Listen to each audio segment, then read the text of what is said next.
이 시간 다 함께 하나님 앞에 사도신경으로 우리의 신앙을 고백함으로 금요 말씀으로 나아가도록 하겠습니다. 전능하사 천지를 만드신 하나님 아버지를 내가 믿사오며 그 외아들 우리 주 예수 그리스도를 믿사오니 이는 성령으로 잉태하사 동정녀 마리아에게 나시고 본디오 빌라도에게 고난을 받으사 십자가에 못 박혀 죽으시고 장사한 지 사흘 만에 죽은 자 가운데서 다시 살아나시며 하늘에 오르사 전능하신 하나님 우편에 앉아 계시다가 저리로서 산자와 죽은 자를 심판하러 오시리라. 성령을 믿사오며 거룩한 공예와 성도가 서로 교통하는 것과 죄를 사하여 주시는 것과 몸이 다시 사는 것과 영원히 사는 것을 믿사옵나이다. 아멘. 오늘 함께 나누실 말씀은 시편 139편 1절에서 10절까지의 말씀입니다. 구약 902쪽 시편 139편 1절에서 10절까지의 말씀 한 목소리로 함께 봉독합니다. 여호와여, 주께서 나의 살펴보셨으므로 나를 아시나이다.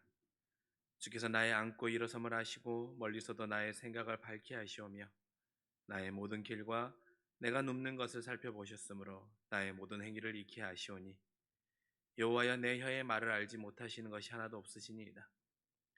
주께서 나의 앞뒤를 둘러싸시고 내게 안수하셨나이다. 이 지식이 내게도 너무 기이하니 높아서 내가 능히 미치지 못하나이다. 내가 주의 영을 떠나 어디로 가며 주의 앞에서 어디로 피하리이까? 내가 하늘에 올라갈지라도 거기 계시며 수월에 내 자리를 펼지라도 거기 계시나이다. 내가 새벽 날개치며 바다 끝에 가서 거주할지라도 거기서도 주의 손이 나를 인도하시며 주의 오른손이 나를 붙드시리이다. 아멘. 오늘 우리가 함께 나누려고 하는 이 시편 139편의 시에는 특별한 단어가 하나 나오는데 바로 그 단어는 생각이라는 단어입니다. 우리가 읽었던 본문 2절과 또한 17절에 이 생각이라는 단어가 두 번 나옵니다. 어떻습니까? 2절에 나의 생각을 밝히 아시오며라는 단어가 나오고 17절에 뭐라고 고백하고 있습니까? 하나님이여, 주의 생각이 어찌 그리 보배로우신지요, 그 수가 어찌 그리 많은지요 라고 하고 이 생각이라는 단어가 139편에 두 번 나옵니다. 그런데 여러분, 보통 생각이라는 단어를 쓸 때 히브리어로 많이 쓰는 단어가 하샤브라는 단어입니다. 하샤브라는 단어를 많이 쓰는데 이 하샤브라는 단어는 어떤 뜻이냐면 천을 짜내어내시 생각하고 계획하다라는 뜻으로 많이 사용합니다. 천을 하나하나 빼내어서 그것을 완성하기 위한 도구를 만드는 것처럼 계획하고 천의 실을 하나하나 빼내듯이 짜낸다라는 의미의 하샤브라는 단어를 많이 쓰는데 오늘 이 시편 139편에서는 특별히 레아라는 생각이라는 단어를 쓰고 있습니다. 이 레아라는 단어는 어떤 의미냐면 깊이 고민하다, 사색하다라는 의미로 많이 사용되는 단어입니다. 그렇다면 다윗이 지금 상황은 대적자들의 우겨쌈을 당하고 있는 상황인데 이 상황 가운데 다윗이 어떠한 일을 계획하여서 그 현실에 당하고 있는 고난을 해결하려고 하는 이 하샤브라는 단어를 대신 다윗이 레아라는 단어를 사용하면서 깊이 사색하고 고민한다는 이 단어를 쓴 것은 그가 특별히 말하고 싶은 의도와 또한 말하고 싶은 의미가 있기 때문에 이 단어를 사용했을 것입니다. 우리 오늘 본문을 살펴보면서 다윗이 전하고 싶었던 메시지가 무엇인지를 발견하고 우리의 삶 가운데에도 다윗과 같은 상황 가운데 어떠한 지혜와 또한 어떠한 도우심과 어떠한 생각의 틀을 가져야 되는지 우리의 마음을 점검해 볼 수 있는 귀한 시간이 되기를 간절히 소망합니다. 여러분, 다윗은 시를 시작하면서 1절과 4절 가운데 하나님의 아심에 대해서 기록하고 있습니다. 다윗이 고백하는 하나님은 알고 계시는 것이 무엇입니까? 첫 번째는 바로 하나님은 우리의 모든 행동을 알고 있다고 다윗은 고백하고 있습니다. 다윗은 2절과 3절에 고백하죠. 하나님께서는 나의 앉고 일어섬을 알고 있고 거닐과 누움을 알고 있다라는 거예요. 여러분, 3절에 나와 있는 나의 모든 길과라고 하는 언어는 뭐냐면 나의 걸어감이라고 하는 뜻과 그것이 더 원어로의 해석에는 가까운 표현입니다. 즉 다윗은 나의 앉고 일어섬 그리고 거닐고 누움이라고 하는 서로 반대되는 개념, 앉고 일어섬과 거닐고 누움이라고 하는 서로 양 끝에 있는 개념을 사용함으로 인하여서 하나님은 끝에서 끝까지, 즉 나의 모든 삶의 행동 전반, 나의 모든 행동의 영역 전체를 하나님께서는 다 알고 계신다라고 하는 것을 이 단어 이 대비라는 단어를 쓰면서 표현해주고 있는 것입니다. 그는 지금 원수의 위협 앞이라는 시련 앞에서 가장 먼저 하나님이 나의 모든 행동을 알고 계신다라고 하면서 이 고백을 하고 있는데, 다윗이 이 고백을 하는 이유가 무엇이겠습니까? 시련 앞에 자신의 행동의 반응을 다윗은 점검해 보는 것이죠. 우리의 모든 행동을 아시는 주님 앞에 신앙의 진면목이 나오는 때는 언제입니까? 바로 시련입니다. 나는 사방이 우겨쌈을 당하는 이 상황 가운데 나의 모든 행동을 알고 계시는 주님 앞에 나는 어떤 행동을 보이고 있는지, 나는 절망의 상황 앞에 하나님 앞에 어떤 행동으로 하나님 앞에 열매를 맺고 있는지 다윗은 다윗 스스로 점검해 보고 있는 것입니다. 우리도 마찬가지이지요. 우리의 삶 가운데, 우리의 삶의 어려움과 우리의 삶의 절망의 상황 가운데 나의 모든 행동의 끝에서 끝까지 나는 하나님 앞에 어떤 열매를 맺고 있는지 우리는 하나님이 알고 계신다라고 생각하면 우리의 삶을 점검해 볼 필요가 있는 것입니다. 둘째로 다윗은 하나님께서 무엇을 알고 계신다라고 고백하고 있습니까? 다윗은 겉으로 드러나지 않은 생각까지도 하나님은 알고 계신다라고 2절에 고백하고 있습니다. 나의 생각을 주님이 아신다는 거예요. 여러분, 행동에서 어떻습니까? 더 깊은 단계로 들어가는 것이죠. 나의 모든 행동을 알고 계시는 주님이 나의 생각마저도 알고 있다라고 하는 것입니다. 근데 다윗이 재미있는 단어를 써요. 뭐라고 합니까? 멀리서도 주님이 나의 생각을 다 알고 계신다라고 하고 있는 것입니다. 이 단어를 쓰고 있는 이유는 뭐냐면 하나님의 전지전능하심을 다윗은 표현하고 싶었던 것입니다. 왜냐하면 우리가 이 시를 지금은 전반부를 살펴보고 있지만 다윗이 쓰고 있는 이 139편의 시, 처음부터 마지막 끝까지 이 모든 시에서 다윗이 고백하고 있는 중요한 포인트 중에 하나가 무엇이냐면 하나님의 전지전능하심입니다. 이 전지전능하신 하나님이 나의 모든 행동도 알고 계시고 나의 모든 생각도 알고 계시니 이 하나님이 나의 도우실 분이고 이 하나님이 나의 구원자라는 것을 다윗은 이 시 안에서 계속해서 고백하고 있기 때문에 멀리서도 주님이 나의 생각을 알고 계신다라고 다윗은 말하고 있는 것입니다. 여러분, 생각은 어떻습니까? 행동을 만드는 뼈대이지요. 우리의 생각이 우리의 행동으로 나올 수밖에 없는 것입니다. 내가 어떻게 생각하냐에 따라서 나의 행동의 결과물들이 반영되는 것이지요. 다윗은 하나님께서 생각을 알고 계신다라고 표현하면서 다윗은 두 번째로 무엇을 점검하고 있냐면 나의 생각의 뼈대는 무엇으로 지금 만들어져 있는지를 점검하고 있는 것입니다. 나의 시련의 상황 앞에서, 나의 절망의 상황 앞에서, 나의 환난의 상황 앞에서 나의 생각의 뼈대는 하나님이 원하시고 하나님을 기뻐하시는 것으로 나의 생각의 뼈대가 만들어져 있는지, 아니면 세상의 것들과 아니면 절망하도록 하는 사단의 마음에, 사단이 내 마음 가운데 심어놓은 거짓된 것으로 내 생각의 뼈대가 지금 세워져 있는지 다윗 스스로 점검해 보고 있는 것입니다. 여러분은 여러분의 지금의 상황 가운데 여러분의 생각의 뼈대가 무엇으로 세워져 있으십니까? 여러분이 처한 상황과 여러분이 처한 형편과 여러분이 판단하고 결정하는 모든 것들 가운데 여러분의 생각의 뼈대는 하나님 중심으로 세워지셨습니까? 아니면 내 중심, 아니면 세상 중심으로 세워지셨습니까? 다윗은 지금을 살아가고 있는 우리에게 이것을 점검해 보라고 묻고 있는 것입니다. 나의 모든 삶을 아시는 주님 앞에 행동의 열매를 점검하고 그 행동의 열매를 점검하기 이전에 그 행동을 나오게 하는 생각의 뼈대가 내 생각의 뼈대가 지금 무엇으로 구성되어 있는지, 무엇으로 세워져 있는지 우리 스스로 점검해 보라고 다윗은 묻고 있는 것입니다. 마지막으로 다윗은 하나님이 무엇을 알고 있다고 또 고백하고 있습니까? 다윗은 4절에 내 혀의 말도 주님이 알고 계신다라고 고백합니다.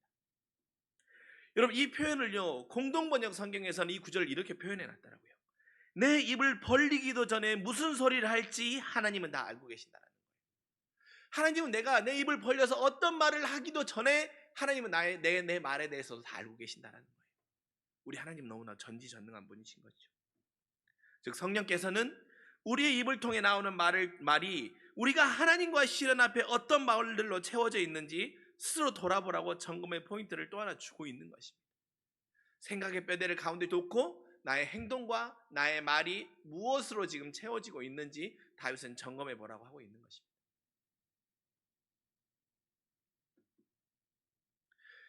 여러분, 지금 여러분의 상황 가운데 여러분의 말을 한번 점검해 보시길 원합니다. 저와 여러분은 지금의 상황 가운데 여러분의 말, 내가 입을 벌리기도 전에 다 알고 계신 하나님 앞에 어떠한 말들로 여러분의 삶을 채워가고 계십니까? 여러분의 입을 통해 나오는 말이 하나님을 찬양하고 하나님을 높이고 하나님을 의지하고 하나님을 신뢰하는 말들로 여러분의 입술을 채우고 계십니까? 아니면 죽겠다, 못 살겠다, 미치겠다, 어떻게 하면 돈을 더 많이 벌 수 있지? 아니 오늘 주식의 증시는 어떻게 돼 있지? 어느 지역의 아파트 값이 더 오르고 있지? 혹시 여러분의 생각과 여러분의 말들은 이러한 것들로 아니면 비난의 것들로 채워지진 않고 계십니까?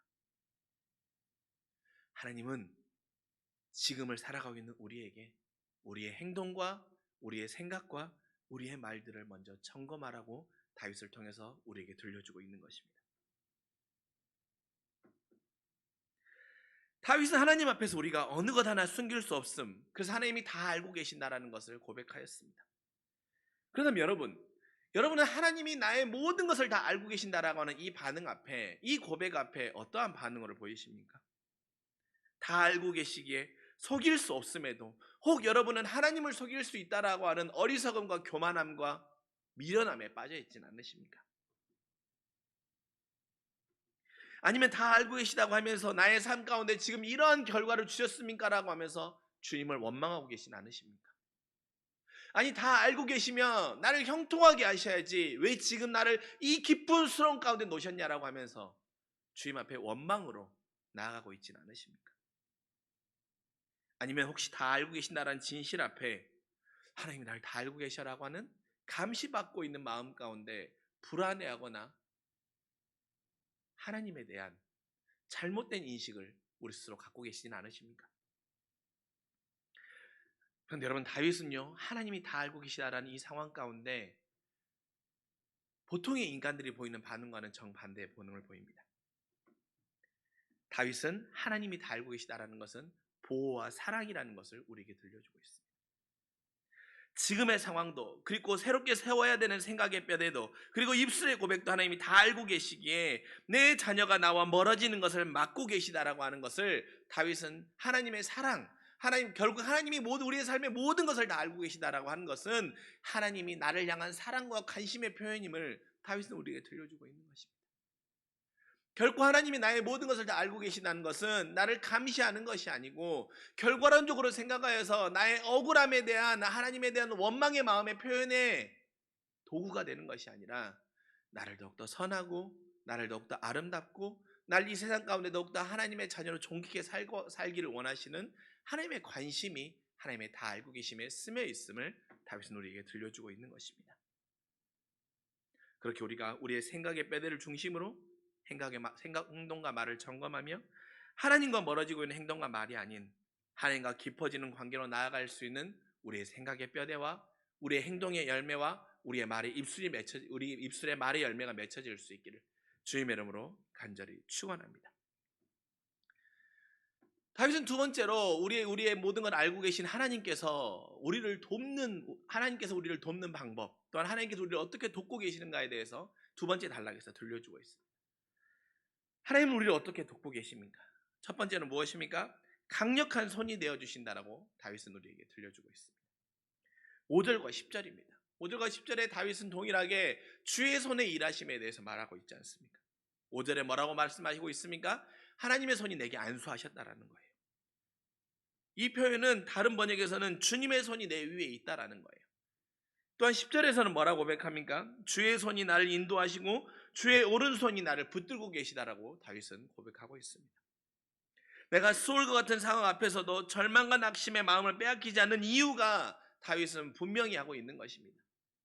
절망할 수밖에 없는 상황, 낙심할 수밖에 없는 상황, 하나님을 원망할 수밖에 없는 상황 가운데서도 내가 결코 절망과 낙심에만 나의 마음을 온전히 다 빼앗기지 않는 이유는 하나님의 강력한 손이 나의 손이 되어주시고 나를 붙들고 계시고 나를 안수하고 계심을 다윗은 믿고 확신하였기에 다윗은 다른 반응을 보일 수 있었던 것이죠. 나를 왕으로 기름 부으셨던 그 하나님의 손이 여전히 내 위에 계시고 그 손이 나를 인도하고 있으니 결국 이 상황이 끝이 아니고 나의 삶 가운데는 하나님의 선한 길이 예비되어 있을 것이라는 다윗의 확신이 있었던 것입니다. 그렇게 그는 낙심에만 그의 마음과 그의 상태가 머물러 있지 않았던 것입니다.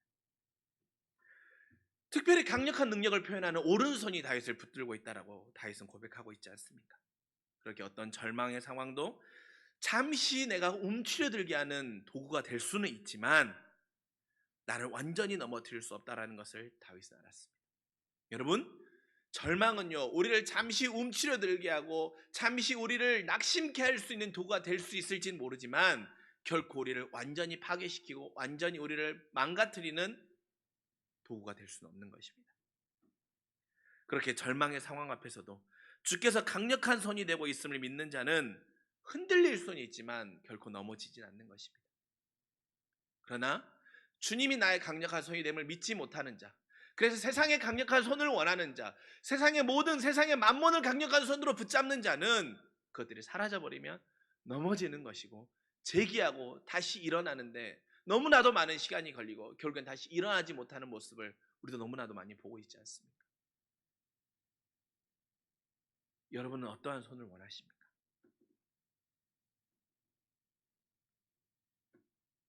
어떠한 손이 여러분의 강력한 손이 되기를 정말로 원하십니까? 하나님의 오른손이 여러분의 강력한 손이 되기를 원하십니까? 아니면 세상의 만몬이 여러분의 강력한 손이 되기를 원하십니까?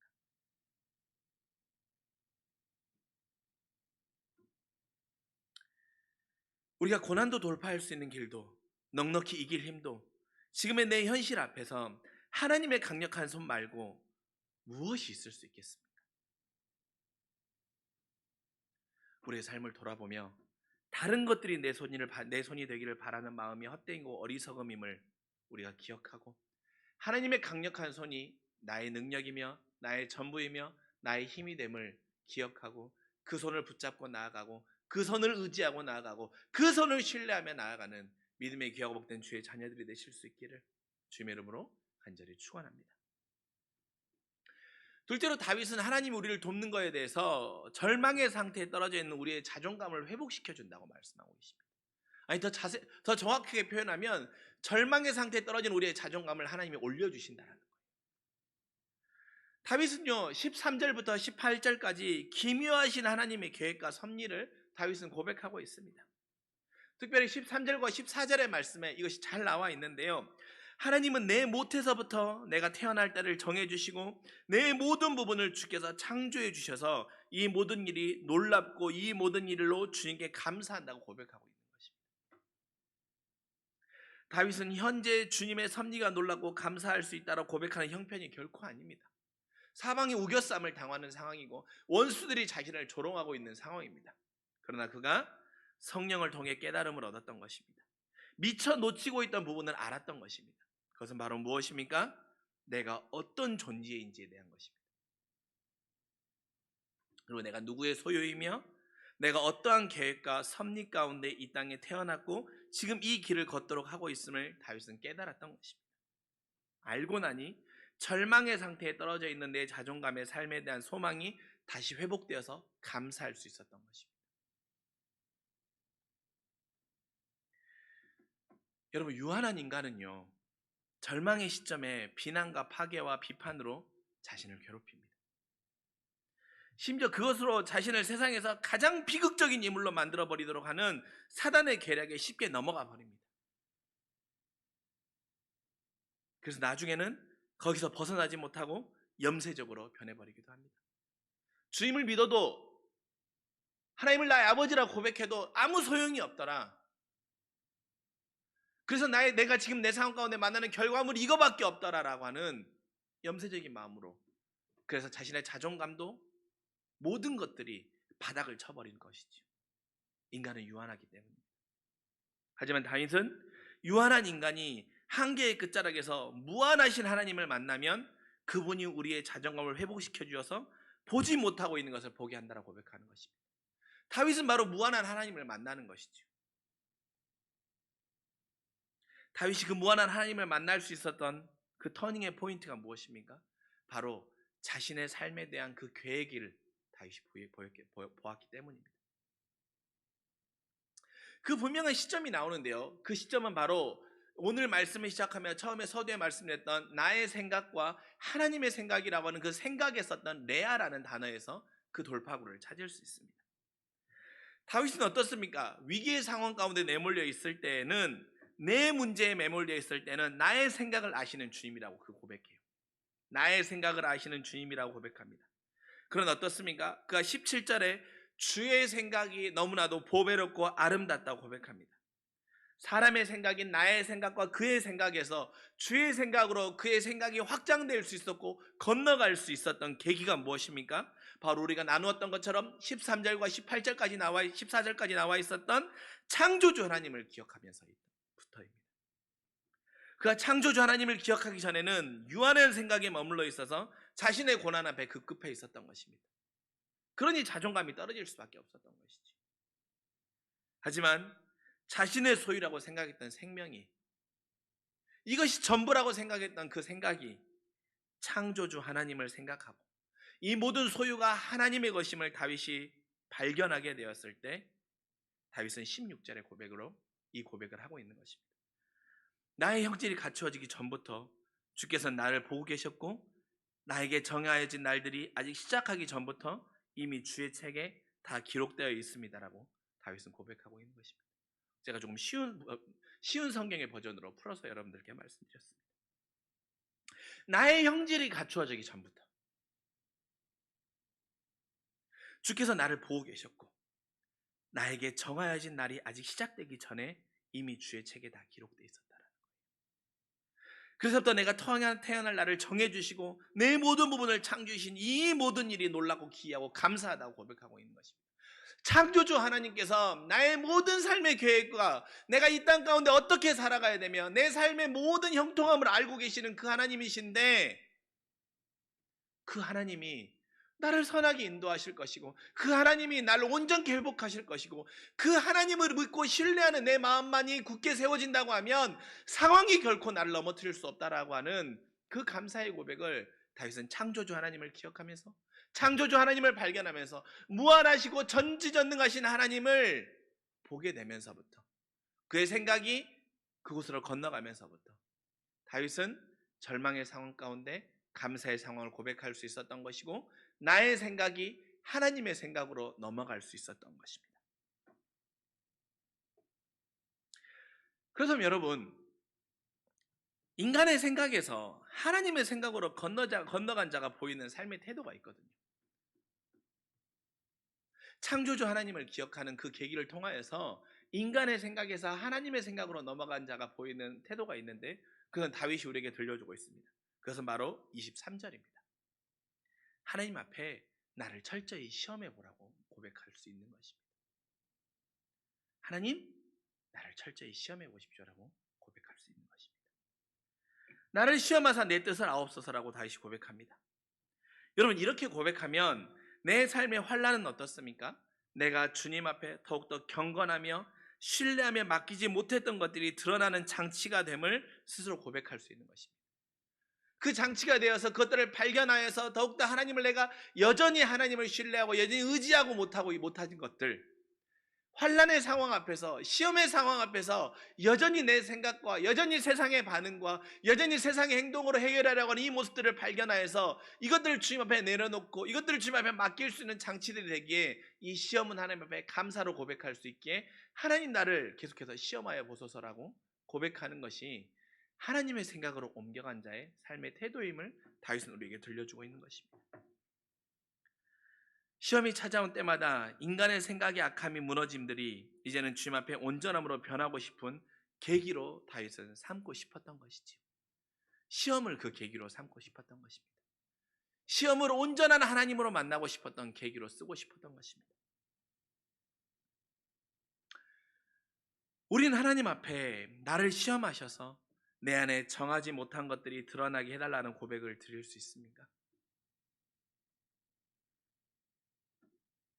여러분, 하나님 앞에 저와 여러분이 하나님, 나를 시험해 주십시오. 그 시험을 통하여서 내 안에 정하지 못한 것들이, 내 안에 여전히 세상의 것들로 물들어 있는 염세적인 것들이, 여전히 세상의 것들로 가득 차 있는 세속적인 것들이 드러나 이것들을 십자가 앞에 내려놓고 싶습니다.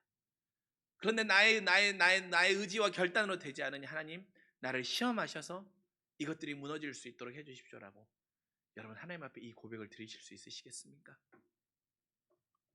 참으로 귀하지만 참으로 어려운 고백입니다. 그러나 다윗은 우리에게 도전하고 있는 것입니다.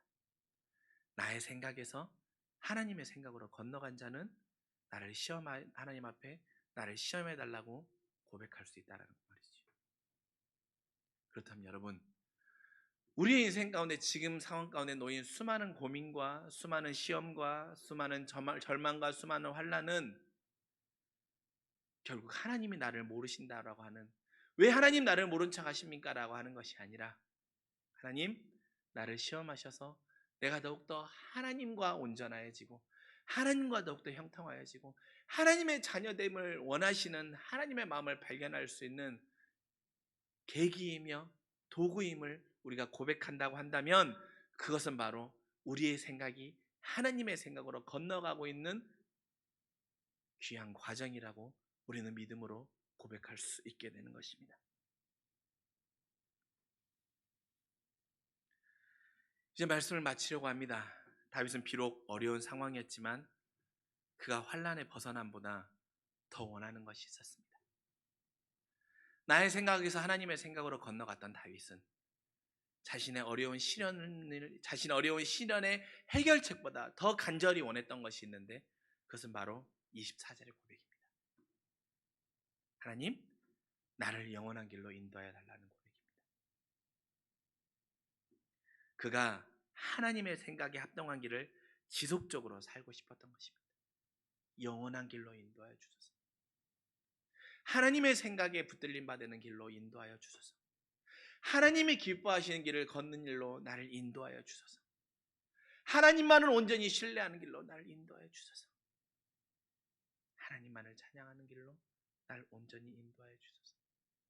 십자가의 기쁨으로 나의 삶을 충만히 하는 길로 나를 인도하여 주소서. 다윗이 더 원했던 것입니다. 나의 문제 해결보다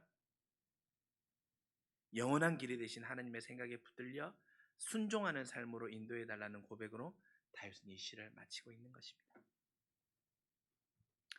사랑하는 성도 여러분, 인생의 어려움 앞에 우리는 우리의 문제가 너무나도 힘들고 우리의 문제가 너무나도 어렵기에 우리의 생각 앞에 멈춰 있을 수 있습니다. 그리고 그 생각 앞에 하나님을 원망할 수도 있고 하나님을 탓할 수도 있습니다. 그러나 여러분, 그러한 상황 가운데는 우리 가운데 다윗은 오늘의 시를 들려주며 오늘 시를 통하여 우리에게 도전하고 있는 것입니다. 창조주 하나님을 기억함으로 인하여서 나의 생각에서 하나님의 생각으로 옮겨가라고 말입니다. 그리고 하나님의 생각으로 옮겨간 나에게 나를 시험하여 주소서라고 하는 이 믿음의 고백을 드릴 수 있는지 우리에게 도전하고 있는 것입니다. 그럴 때 지금 나의 이 시련은, 나의 시험은 하나님과 더욱더 가까워지고 영원한 길로 인도해 달라고 하는, 영원한 길을 가기 위한 믿음의 도구임을 다윗은 우리에게 들려주고 있는 것입니다. 그렇게 우리가 하나님의 생각으로 건너간다고 하면 다윗과 같은 소망을 주님께 구할 수 있는 믿음의 성숙이 일어날 것입니다. 그 믿음의 성숙을 구함으로 인하여서 우리의 삶이 더욱더 넉넉하여지고 지금의 상황 가운데에도 하나님을 놓치지 아니하고 하나님을 원망하지 아니하고 하나님의 손이 아닌 세상의 손을 잡으려고 하는 우리의 손을 놓아버리고 하나님의 손을 붙잡고 승리할 수 있는 귀하복된 주님의 자녀들이 되시길 주님의 이름으로 간절히 축원합니다. 기도하겠습니다. 사랑이 많으신 나의 아버지 하나님, 오늘 다윗의 믿음의 고백을 통하여서 하나님은 우리의 생각의 뼈대를 무엇으로 세우고 있는지 우리에게 점검해 보라고 말씀하여 주시니 너무나도 고맙고 감사합니다. 하나님, 우리가 회개합니다.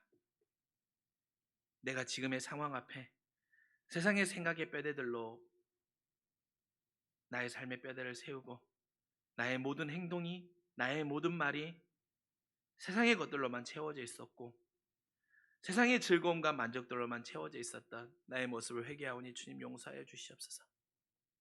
그래서 성령님 앞에 간구하고 성령을 의지합니다.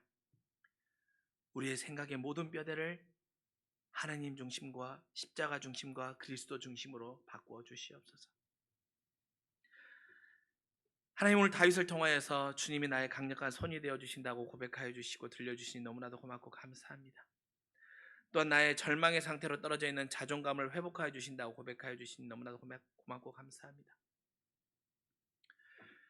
여전히 세상의 손을 붙잡고 의지하려고 하였던, 그래서 그것들이 없어졌을 때 하나님을 원망하였던 나의 모습을 이제는 내려놓고 나의 강력한 손이 되어주시는 그 하나님을 의지하고, 절망과 고난의 상태에 있다 보니 나의 무너져버린 모든 자존감을 창조주 하나님을 기억하게 하심으로 인하여서 내가 태어나기 전부터, 내가 모태에 있을 때부터 너의 삶을 계획하고 기록하여 놓으셨던 그 하나님이 나의 주인이 되시고, 그 하나님의 계획으로 이 땅 가운데 지금을 살아가고 있는 너는 결코 낮은 자가 아니고 결코 부족한 자가 아니라고 함으로 인하여서 나를 회복하여 주시는 그 하나님을 기억하며 그 하나님의 도우심을 의지하며 우리가 다시 한번 일어나는 귀하고 복된 계기가 되게 하여 주시옵소서.